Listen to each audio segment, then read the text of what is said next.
yang kini disebut sebagai kota Tiongkok kecil. Karena dahulu tempat ini merupakan tempat orang Cina pertama kali menginjakan kaki di Pulau Jawa. Dan sampai sekarang banyak sekali rumah-rumah orang keturunan Cina di sini. Meskipun berbeda suku, daerah tempat saya tinggal sangatlah akur, tentram, bahkan saling menghargai satu sama lain. Berbagai agama tinggal bersama dan saling bergotong royong. Di sekitar rumahku terdapat dua bangunan pesantren. Yang pertama merupakan pesantren laki-laki, kemudian yang satunya pesantren perempuan. Jadi rumahku ini dihimpit oleh dua bangunan pondok pesantren. Namun meskipun dekat dengan pesantren yang setiap harinya terdengar suara anak-anak mengaji, hal itu tidak berpengaruh pada kehororan rumahku. Pada suatu malam, saat aku masih SD, aku tidur bersama ibuku yang kamarnya terletak paling depan dekat dengan ruang tamu. Sedangkan bapakku tidur di kamar tengah dan kakakku tidur di kamar belakang. Pada saat kejadian seram itu, adikku belum lahir karena dia lahir di tahun 2009. Jadi saat itu aku masih anak bontot dan dua bersaudara. Kami laki-laki semua. Entah jam berapa saat tengah malam, aku tiba-tiba terbangun dari tidurku. Aku menoleh samping. Aku lihat ibu aku tidur dengan lelapnya. Kemudian aku masih terbaring, memposisikan diri senyaman mungkin. Tapi susah buatku untuk memejamkan mata.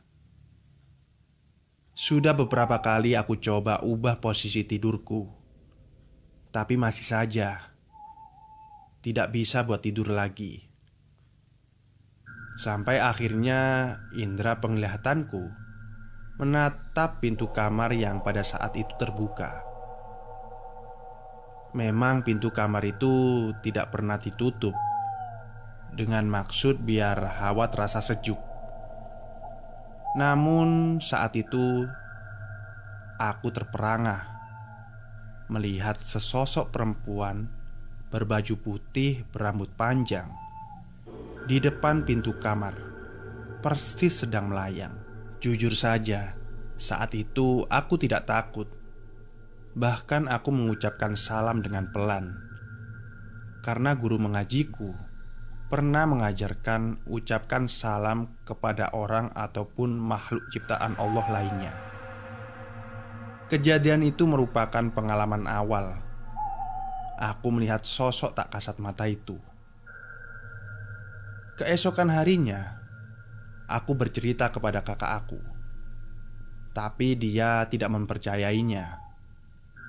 Kakakku termasuk orang yang paling penakut di keluarga.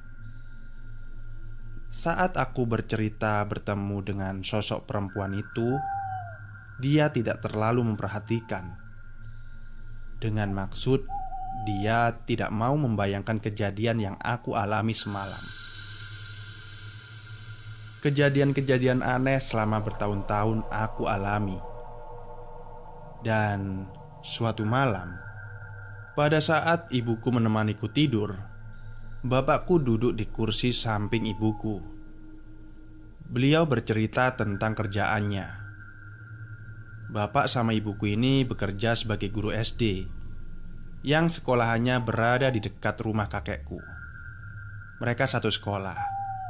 Jadi hampir setiap malam bercerita tentang hal-hal yang berkaitan dengan pekerjaannya. Saat sedang asik-asiknya mengobrol, ibuku mengelus-ngelus punggungku dengan maksud aku bisa segera tidur. Tapi tiba-tiba bapakku berteriak kesakitan sampai tersungkur ke bawah. Ibuku langsung membantu beliau untuk berdiri. Setelah itu bapakku bilang ada kepalan tangan besar menghujam muka bapak sampai beliau terjatuh dari kursinya. Kemudian ibuku mengambil segelas air minum untuk bapakku, biar keadaannya menjadi tenang. Anehnya, aku tidak bisa menoleh dan melihat keadaan bapakku, dikarenakan pada saat aku ditidurkan oleh ibuku, posisiku membelakangi mereka. Jadi ketika aku mencoba untuk menoleh, badan terasa berat. Dan anehnya, pada saat aku tidak bisa menggerakkan badanku, tiba-tiba aku tersenyum dengan sendirinya sampai aku memejamkan mataku. Hal itu tidak wajar. Seolah-olah aku merasa puas sambil tersenyum. Padahal dalam hatiku aku menangis, dikarenakan aku tidak bisa melihat apa yang terjadi. Bahkan menoleh pun aku tidak bisa. Mungkin saat itu aku masih kecil, jadi aku tidak berani menceritakan apa yang aku alami saat itu. Keesokan harinya berjalan seperti biasanya. Hal-hal ganjil tidak setiap hari terjadi, namun cukup sering kami mengalaminya. Setiap malam sehabis sholat maghrib, kami terbiasa rutin mengaji. Seperti biasa, aku mengaji dengan kakakku di pesantren dekat rumah. Ibuku mengaji di ruang tamu, sedangkan bapakku mengaji di tempat sholat. Beliau selalu terbiasa membaca Al-Quran tanpa beralaskan meja, sehingga Al-Quran dibawa di tangan kanan beliau. Tiba-tiba saat beliau tengah mengaji, ada sesosok tangan besar muncul kembali. Dan kali ini menampar tangan bapakku yang menyebabkan Al-Quran jatuh dan bacaan mengaji beliau berhenti. Bapak saya beristighfar waktu itu, kemudian membaca doa-doa, dan beliau melanjutkan dan menyelesaikan mengajinya. Di malam itu juga ada kejadian aneh lagi. Kali ini aku tidur bersama kakakku. Tengah malam aku terbangun. Aku lihat jam. Sekitar jam 2 dini hari, pikirku. Saat itu hujan sangat deras. Tiba-tiba di depan kamar muncul sesosok gerandong. Zaman dulu kan di TV ada sinetron terkenal, yaitu Misteri Gunung Merapi. Tokohnya ada mak lampir yang nenek-nenek dan mempunyai ilmu sihir, dan dia berteman dengan setan yang bernama Gerandong, anak buahnya. Dan sosoknya di TV digambarkan bertubuh besar, bermata merah dan berbulu. Tapi yang aku lihat itu adalah sosok Gerandong yang bertubuh tinggi, sama seperti aku, dan bulunya sangat tebal, mempunyai gigi taring dan mata berwarna merah menyala. Aku lihat dia dari kasur. Jujur, saat itu aku tidak merasa takut. Bahkan aku lihat dia menghampiriku. Kemudian aku refleks menimpuknya dengan bantal, dengan maksud menghalau dan menyuruh dia pergi. Hujan semakin deras. Gerandong itu tidak kunjung hilang. Bahkan dia lari-lari, berputar-putar di depanku. Oh, kayak main Among Us gitu ya, imposter ya. Akhirnya aku mengambil bantal satunya buat lempar lagi ke arahnya. Ketika aku nimpuk lagi, gerandong itu lari keluar dan hilang. Tapi anehnya, kejadian-kejadian yang terjadi di rumah hanya aku yang melihat. Kakakku tidak pernah. Ibuku juga tidak pernah. Bapakku hanya diganggu 2 kali saat kejadian yang aku ceritakan sebelumnya. dan itu pun cuma bayangan tangan besar saja. Sedangkan aku diperlihatkan sesosok perempuan baju putih sama gerandong dengan sangat jelas. Dan yang membuatku bingung, kenapa mereka menampakkan diri dengan jelas hanya di depan mataku.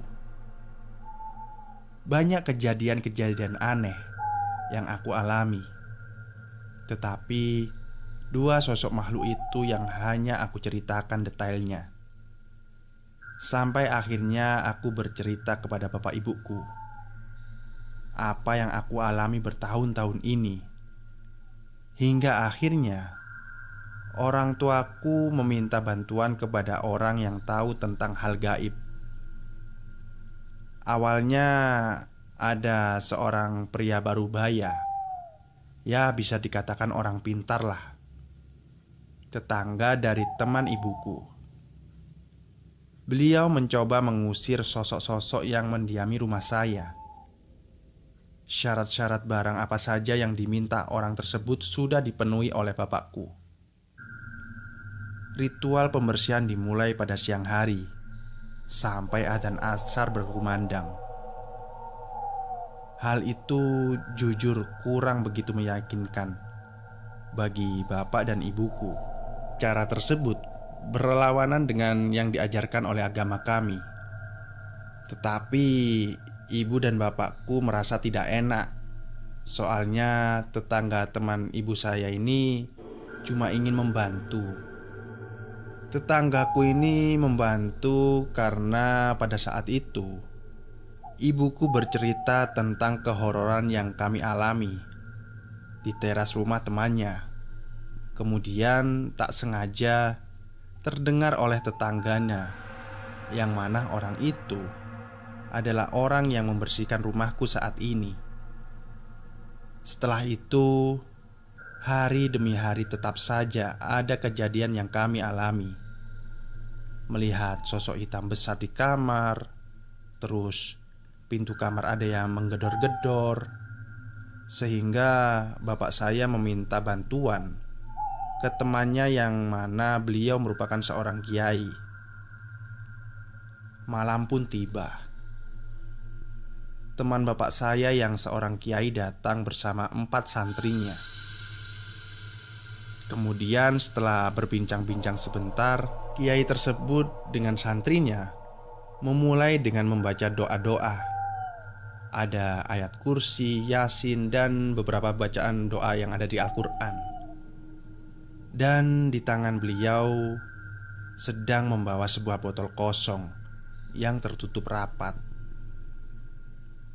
Saat selesai memanjatkan doa, tiba-tiba Pak Kiai berdiri dan langsung tangannya seolah-olah menarik sesuatu, kemudian dimasukkan ke botol.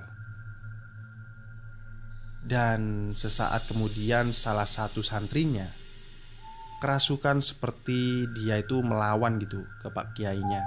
Setelah itu Pak Kiai mendekati santri tersebut dan menyadarkannya. Setelah Pak Kiai menyadarkan santrinya, dia berjalan ke belakang rumah dan akhirnya menutup botol yang dibawanya. Saya lihat botol yang tadinya kosong tiba-tiba ada airnya. Di dalam itu ada sekitar 10 mili kalau nggak salah. Dan setelah kejadian itu, hawa di rumah sepertinya terasa lebih enak dan adem. Itu yang aku rasakan. Kemudian Pak Kiai berpesan kepada bapakku untuk membuang botol tersebut di gunung atau di laut. Hingga bertahun-tahun sampai sekarang, alhamdulillah, kejadian-kejadian ganjil tidak pernah aku alami. Dan penampakan-penampakan tidak lagi terlihat. Dan aku juga bersyukur sekarang mempunyai adik. Tapi adikku ini sama takutnya dengan kakakku. Aku tidak bisa membayangkan apabila masih ada gangguan-gangguan makhluk astral. Mereka pasti sangat ketakutan. Karena ketika aku atau bapakku bercerita tentang masa lalu rumah ini, mereka marah-marah karena mungkin mereka takut. Sekian cerita dari saya. Terima kasih. Oke, Mas Abdul Ghafur, terima kasih atas kiriman ceritanya ya. eh Setiap rumah itu pasti ada penghuninya. Entah itu makhluk gaib atau makhluk nyata seperti manusia. Tapi yang saya lucu tadi, ya nggak lucu sih, ya menyeramkan kalau mengalami beneran. Itu gerandongnya muter-muter di ruangan gitu ya. Jadi ingat main Among Us gitu ke saya. Ya, itu aja sih yang bisa saya ceritakan malam ini. Semoga kalian terhibur. Selamat malam dan selamat beristirahat.